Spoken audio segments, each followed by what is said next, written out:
धर्म और संस्कृति से जुड़े रहने के लिए सब्सक्राइब कीजिए एस्ट्रो ज्ञान और लेटेस्ट अपडेट के लिए बेल आइकन पर क्लिक करें। तीनों लोकों के स्वामी भगवान त्रिलोकपति और देवी शक्ति आप सभी के लिए मोक्ष का मार्ग प्रशस्त करें। इसी कामना के साथ मैं आनंदाचार्य सभी साथियों का स्वागत करता हूं। दर्शकों, आज नवरात्रि का 5वां दिन है। आज मैं श्री स्कंद माता की महिमा गाने वाला हूं। आज मैं देवी दुर्गा के 5वें स्वरूप यानी श्री स्कंद माता की बात करने वाला हूं। आज मैं आप सभी को श्री स्कंद माता की महत्ता बताने वाला हूं। आज मैं यह बताने वाला हूं कि माँ की कितनी भुजाएं हैं, माँ के कौन कौन से अस्त्र और शस्त्र हैं, माँ के अस्त्र और शस्त्र हमें क्या संदेश देते हैं, श्री स्कंद माता की उपासना और साधना कैसे की जाती है, श्री स्कंद माता के कौन कौन से कल्याणकारी मंत्र है, श्री स्कंद माता कैसे अपने भक्तों का कल्याण करती है, श्री स्कंद माता भक्तों के लिए कैसे मोक्ष का मार्ग भी प्रशस्त करती है। वास्तव में मित्रों, नौ दुर्गा का 5वां स्वरूप श्री स्कंद माता का है। माँ के हर स्वरूप की तरह यह रूप भी बेहद सरल और मनमोहक है। तीनों लोकों के स्वामी भगवान शिव और माँ पार्वती के पुत्र कार्तिकेय को भगवान स्कंद भी कहा जाता है। और भगवान स्कंद की माता होने के कारण ही माँ दुर्गा के इस स्वरूप को स्कंद माता के नाम से जाना जाता है। यह समस्त ज्ञान, विज्ञान, धर्म, कर्म, कृषि और उद्योग सहित 5 आवरणों से समाहित विद्यावाहिनी दुर्गा भी कही जाती है। दर्शकों, श्री स्कंद माता का वर्ण शुभ्र है। ये सूर्य मंडल की अधिष्ठात्री देवी है। इसी कारण इनके चेहरे पर तेज विद्यमान रहता है। यह शक्ति और सुख का एहसास कराती है। श्री स्कंद माता ही हिमालय की पुत्री पार्वती भी है। इन्हें ही महेश्वरी और गौरी के नाम से जाना जाता है। यह पर्वतराज की पुत्री होने से पार्वती कहलाती है, जबकि महादेव की वामिनी यानी पत्नी होने के कारण महेश्वरी के नाम से जाना जाता है। गौर वर्ण होने के कारण श्री स्कंद माता गौरी के नाम से भी पूजी जाती है। दर्शकों, श्री स्कंद माता कमल के आसन पर विराजमान हैं, इसलिए इन्हें पद्मासन देवी भी कहा जाता है। इनका वाहन भी सिंह है। श्री स्कंद माता को कल्याणकारी शक्ति की अधिष्ठात्री भी कहा जाता है। स्कंद माता अपने भक्तों को मोक्ष प्रदान करती है, परंतु जब अत्याचारी दानवों का अत्याचार बढ़ता है तब माँ संत जनों की रक्षा के लिए सिंह पर सवार होकर दुष्टों का अंत भी करती है। दर्शकों, नवरात्र के 5वें दिन देवताओं के सेनापति कुमार कार्तिकेय की माता का पूजन अर्चन किया जाता है। सिंह पर विराजमान और कमल पुष्प से सुशोभित यशस्विनी देवी स्कंद माता शुभ फलदायिनी होती हैं। इनकी आराधना से मनुष्य को सुख शांति की प्राप्ति होती है।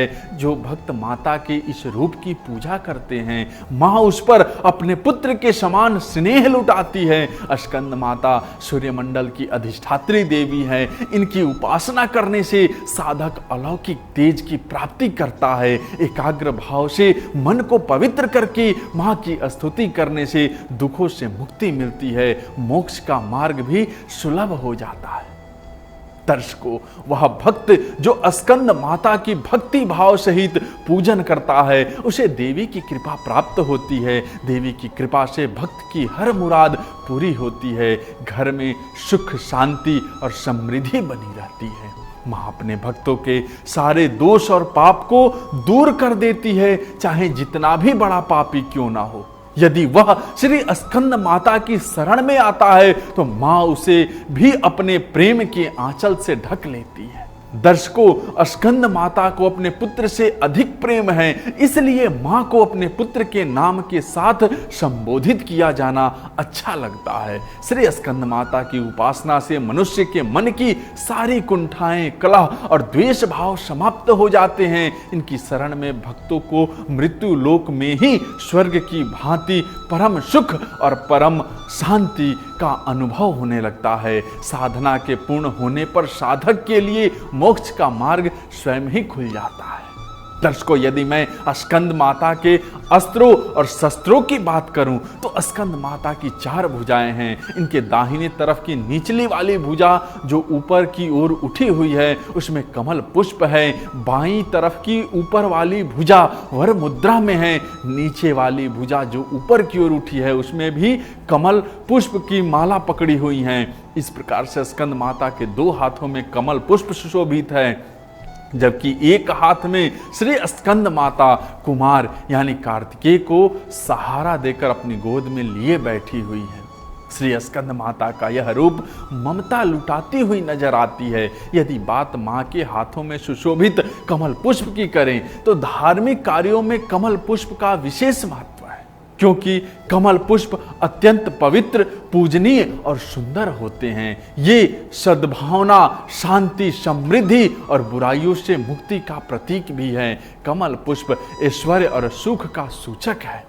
दर्शकों, यदि आप नवरात्रि के पावन अवसर पर श्री स्कंद माता की उपासना करने जा रहे हैं तो आपको यह जानना जरूरी है कि सर्वप्रथम स्कंद माता की मूर्ति या तस्वीर को लकड़ी की चौकी पर पीले वस्त्र बिछाकर कुमकुम से ओम लिखकर स्थापित करना है। मनोकामना पूर्ति हेतु चौकी पर मनोकामना गुटका भी रख लेना है। हाथ में पीले पुष्प लेकर स्कंद माता के दिव्य ज्योति स्वरूप का ध्यान करते हुए दर्शकों, ध्यान के बाद हाथ के पुष्प को चौकी पर छोड़ देना है। यंत्र और मनोकामना गुटका सहित स्कंद माता का पंचोपचार पूजन करना है। पीले नैवेद्य का भोग लगाना है, पीले फल चढ़ाना है। स्कंद माता के श्री चरणों में प्रार्थना करते हुए या देवी सर्वभूतेषु महा स्कंद माता रूपेण संस्था नमस्तस्यै नमस्तस्यै नमस्तस्यै नमो नमः मंत्र का जाप करें और आरती पुष्पांजलि अर्पित करें। दर्शकों, स्कंद माता की अलसी औषधि के रूप में भी पूजा की जाती है। अलसी एक औषधि है जिससे वात, पीत, कफ जैसे मौसमी रोग का इलाज होता है। माँ की उपासना के साथ ही भगवान स्कंद की उपासना स्वयं ही पूर्ण हो जाती है, क्योंकि भगवान बाल स्वरूप में सदा ही अपनी माँ के गोद में विराजमान रहते हैं। भवसागर के दुखों से छुटकारा पाने के लिए इससे दूसरा सुलभ साधन कोई नहीं है। दर्शकों, श्री स्कंद माता की साधना की विधि बताऊं तो कुंडलिनी जागरण के उद्देश्य से जो साधक दुर्गा माँ की उपासना कर रहे हैं उनके लिए दुर्गा पूजा का यह दिन विशुद्ध चक्र की साधना का होता है। इस चक्र का भेदन करने के लिए साधक को स्कंद माता की विधि विधान के साथ पूजा करनी चाहिए। पूजा के लिए कुश या कंबल के पवित्र आसन पर बैठकर पूजा प्रक्रिया को उसी प्रकार पूरी करनी चाहिए जैसे अब तक के 4 दिनों में किया गया है। इसके उपरांत साधक को सिंहासन गता नित्य पदाश्रित कर द्वया शुभदास्तु सदा देवी स्कंद माता यशस्विनी मंत्र से देवी की प्रार्थना करनी चाहिए। स्कंद माता की पूजा उपासना के बाद भगवान शिव और ब्रह्मा जी की पूजा अवश्य कर लेनी चाहिए। ऐसा करने से साधक को भगवान स्कंद और स्कंद माता का आशीर्वाद प्राप्त होता है और भगवान शिव और ब्रह्मा जी भी उसकी मनोकामना को सिद्ध करते हैं।